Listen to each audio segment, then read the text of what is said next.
Welcome to Awakening You channel. If you appreciate what we do, please support us. Thank you. Here in the non-physical realms, our joy is growing as we observe the power of your love flowing through the collective awakening process as it unfolds so perfectly, precisely as Mother or Father or God intends, to bring you all into full awareness of your true nature at one with and eternally in the presence of our ever-loving Father. Love is, and you are becoming more and more aware daily that there is no other reality than this. Hold firmly to your faith in the infinite power of love, and remind yourselves regularly that you do know this, even though you cannot be unaware of the vast number of places on your beautiful planet where this most definitely does not seem to be true. But, truly, there is only love. Anything else is unreal and is in fact dissolving or disintegrating from the ego aspects of your minds as you turn more and more frequently to the true knowing of your hearts. God is with you always, and you are beginning to feel her presence more and more frequently as you go within, to your holy inner sanctuaries, and invite her to fill your hearts with the warmth and complete acceptance of her love for each and every one of you. Keep on doing this. It is a very effective and powerful awakening tool, and an essential part of your awakening process. As I have often told you, you all incarnated to be. Being is extremely effective and potent. You knew that to focus on doing this would be the best way for you to assist in humanity's collective awakening process, and your main pre-incarnational intent was to assist. However, on arrival you did fall, like all who incarnate into human form, into the deep sleep of amnesia, and so you too are in the process of awakening and finding that living it is difficult at times.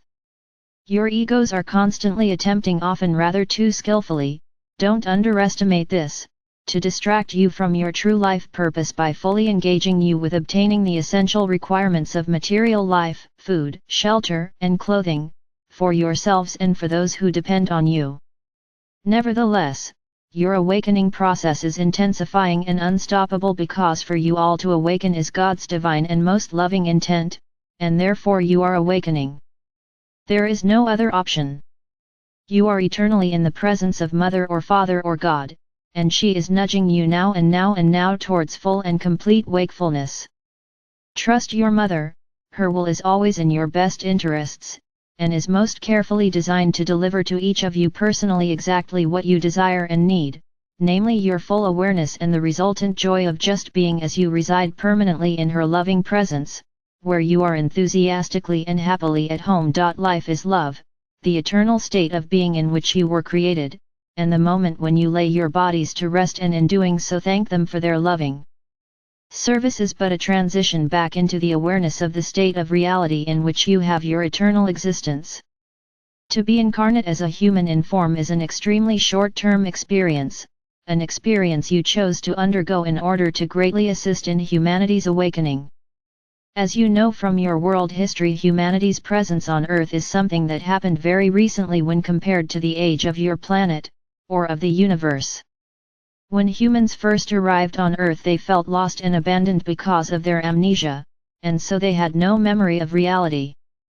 Without awareness of Mother or Father or God, the divine being who cares for you all in every moment, and due to the fear engendered by that state, they felt an extremely strong need for their own personal God. Because of the limitations that being in form imposed upon them, they were only able to conceive of and invent an authoritarian figure, such as a father who would obviously demand their subservience and obedience, rather like, but seemingly much more impressive and powerful than any male family or tribal leader they had experienced in their own lives. Over time, various tribes and cultures established their own imaginary god figures and invented a set of dogmatic rules that he demanded that they honor and obey, or else. Your collective choice to awaken is as a result of your growing awareness of the power of love and of your growing realization that only love is real, that it is God. And in that awareness you have of course realized that love is totally accepting and totally without judgment. This realization is a massive accomplishment after eons of fearful subservience to the various idols of different nations, cultures, and religions. Mother or Father or God has been waiting patiently for this awareness to arise and flourish within you all. There have been previous moments when this realization almost occurred, but now, finally, it is firmly established, and so your collective awakening is assured. It has always been divinely assured, but now it is coming to its most amazingly beautiful fruition. For the mass of humanity to once more know and recognize that there is only the one Mother or Father or God, which includes, without exception, every sentient conscious and aware being in divine union with itself for all eternity, is an experience of ceaseless immortality in infinite peace and joy. Knowing that, while you are still experiencing the temporality of physical life and form, is bringing to each of you, as your awareness strengthens and intensifies, comfort and the kind of revelation you have heard of but most likely never yet experienced. As I have said before, humanity is on a roll. Focus your attention as often and as intently as you can on reality, on love, because doing so powerfully strengthens your awareness of your oneness with it. Whatever you have been experiencing as humans in form has been, as your egos have always intended, very effective in distracting you from regularly taking the necessary quiet time to allow yourselves to access your deep inner knowing of the reality of who you truly are. You do know who you are, but your experiences as humans growing up in a culture that demands, even if very gently, your acceptance of it and engagement with it, have very frequently led you, even encouraged you, to feel unworthy, incompetent, and ashamed of yourselves. Those feelings are utterly and completely invalid. However, because of the competitive nature of most cultures, you are often encouraged to compare yourselves to others, which adds to your sense of personal inadequacy, leading you to live lives struggling and striving to do better, or lives of depression and misery. Do not compare yourselves to others.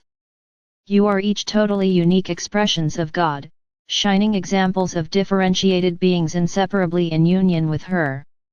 Her will for you is that you be fully and completely yourselves, and thus expressing her as only you can. And your individual will is in complete alignment with hers when you allow yourselves to be true to yourselves, and it is why you experience stress and confusion when others demand that you conform to a set of arbitrary rules instead of just being the creative expressions of God's love that you each are. What you truly want for yourselves is always also the divine will. Be yourselves. Your loving brother, Jesus.